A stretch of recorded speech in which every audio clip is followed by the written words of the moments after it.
15 Temmuz'da yaşanan tam bir darbe girişimiydi. Klasik bir darbe tarzıydı. İddia edilenin aksine, yani saatinin farklı olmuş olması bir şey değiştirmez darbe açısından. Tamamen bir teferruattır. Belli ki daha önceki darbelerden farklı olarak haber alınmıştır. Haber alındığını düşünmüşlerdir. Teşhir olduklarını düşünmüşlerdir. Bunun için darbeyi akşam erken saatlere almışlardır.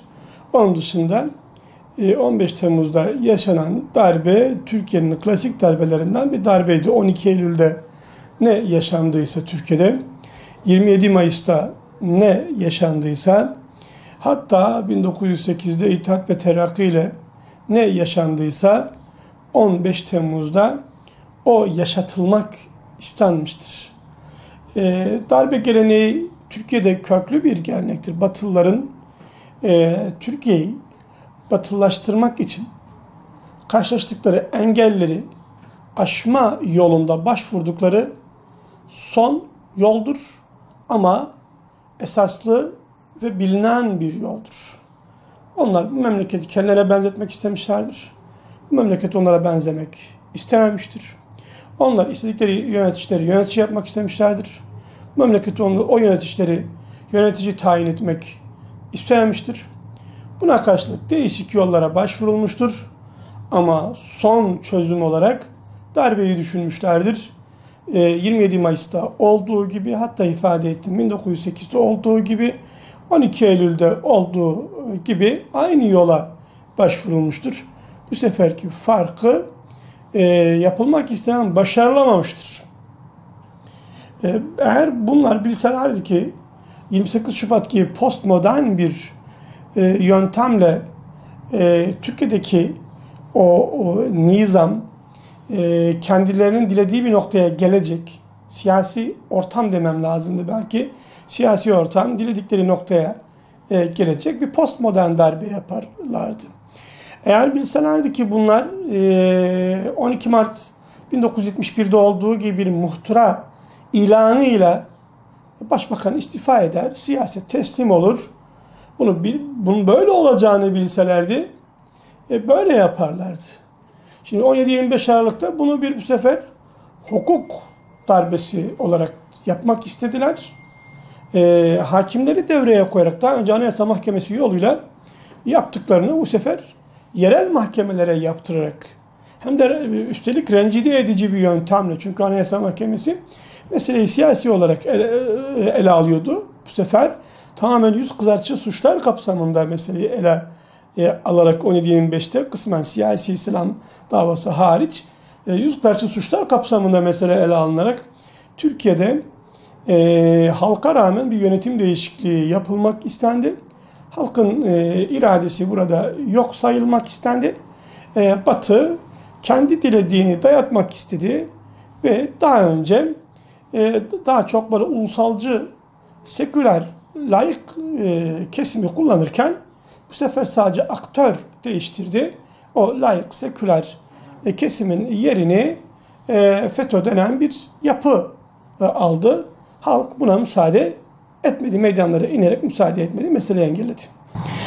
Şüphesiz ki burada hani en büyük etken meselesi çok tartışılır bir meseledir. Ama etkenler, ana etkenler vardı. Bu ana etkenlerin içerisinde elbette darbenin ordunun ortak darbesi olmamasının bir etkisi vardı. Ordunun daha önce hiyerarşi içerisinde ordu tamamı katılırdı. Bu sefer ordu kendi hiyerarşisi içerisinde katılmamıştır. Genelkurmay Başkanı malum şimdi Milli Savunma Bakanı oldu. Direnmiştir kendi yakın arkadaşıyla birlikte. Bu küçümsenemez. Devletin bazı kurumları da buna tabi olmamıştır. Bu da küçümsenemez. İkincisi Cumhurbaşkanı'nın, Sayın Cumhurbaşkanı'nın bir önderliği vardı. Bu da çok mühim bir noktaydı.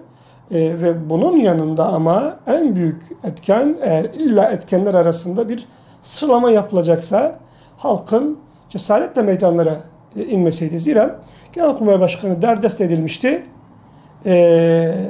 Cumhurbaşkanını havaalanından dışarı çıkaramayabilirlerdi. Eğer ne olmasaydı, eğer halk meydanlara inmeseydi. Onların öldüremeyeceği kadar insan meydanlara indi.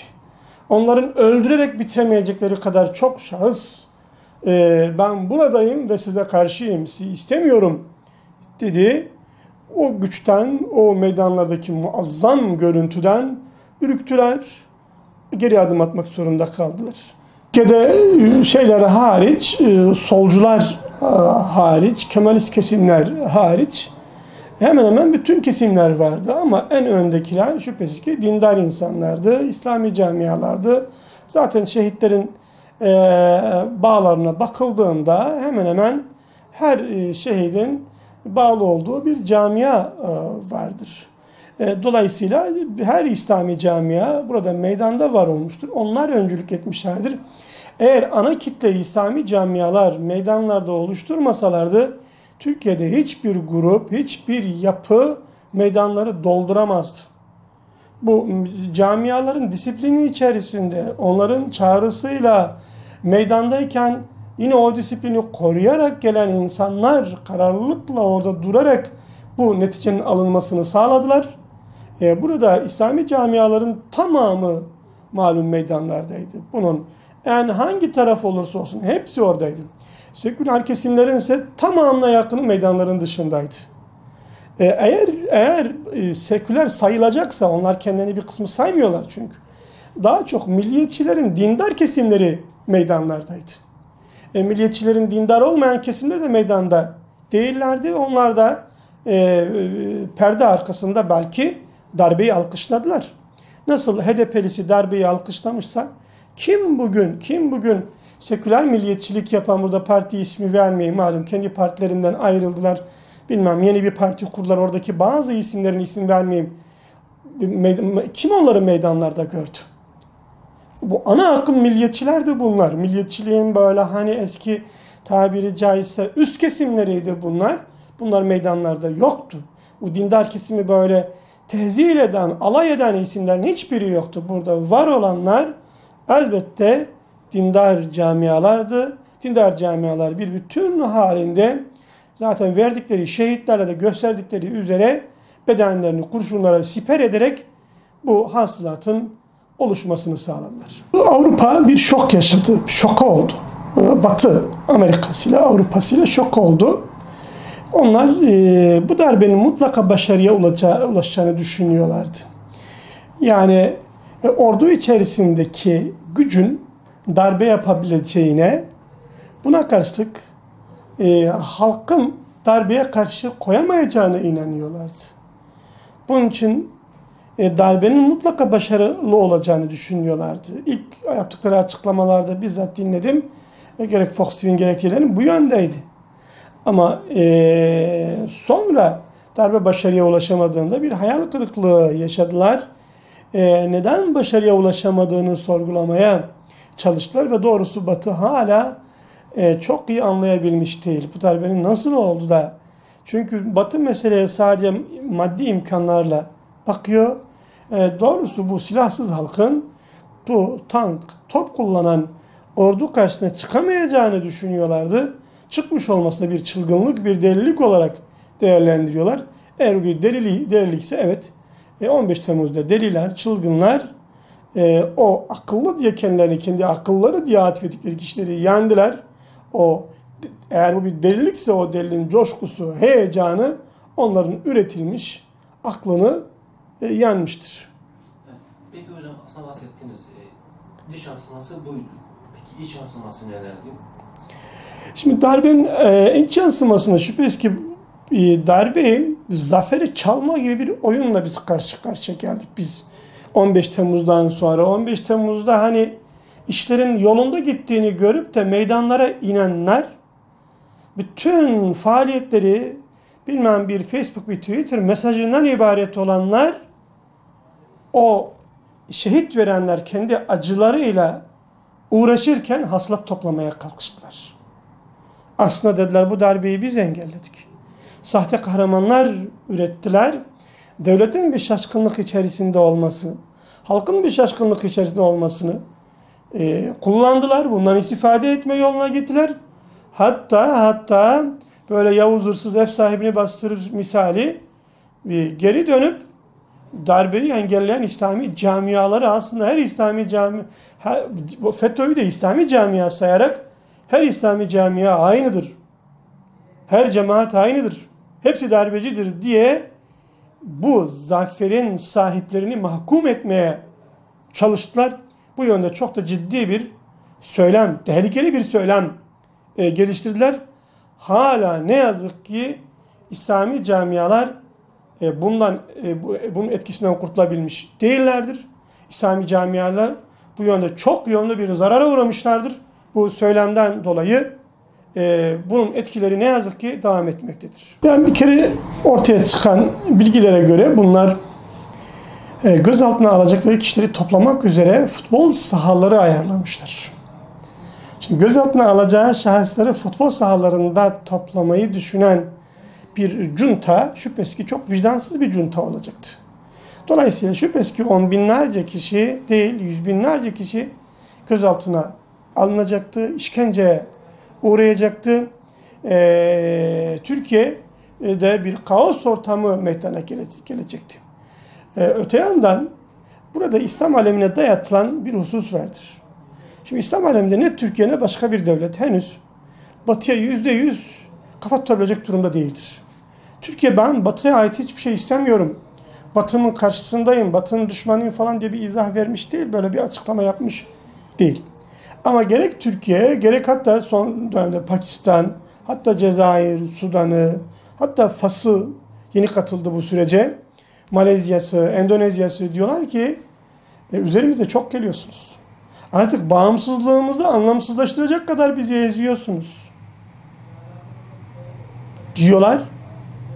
Bir miktar kendi üzerlerine gelen bu batılı hegemonyayı bir def etmeye çalışıyorlar. Batı buna karşılık onlardan Birleşik Arap Emirlikleri'ne ve Suudi Arabistan'a benzemelerini istiyor. Eğer darbe başarılı olsaydı Türkiye, Suudi Arabistan gibi olurdu, Birleşik Arap Emirlikleri gibi olurdu. Filistin'le ilgili herhangi bir husus meydana geldiğinde bunun çözümü Hamas'ın dağıtılmasıdır diye açıklama yapardı. İsrail'i yüceltir, ona karşı direnenleri terörist ilan ederdi. Bu husus esasen Türkiye'nin geçmişinde bile yok. Dolayısıyla daha geçmişteki halden de daha menfi bir duruma doğru Türkiye'yi sürükleme gibi, onu bir İngiliz sömürgesine dönüştürme gibi bir proje söz konusuydu. Fakat bu akamete uğramıştır, başarılı olmamıştır. 15 Temmuz'la ilgili belki en dikkat çekici husus, 15 Temmuz'un çok sembolik bir günde yapılmış olmasıdır. Bu bir tesadüf falan olamaz yani. 15 Temmuz, Kudüs'ün Haçlılar tarafından istila edildiği günün yıl dönümünde gerçekleştirilmeye çalışılmıştır. Bu dikkatlerden kaçan bir husustur.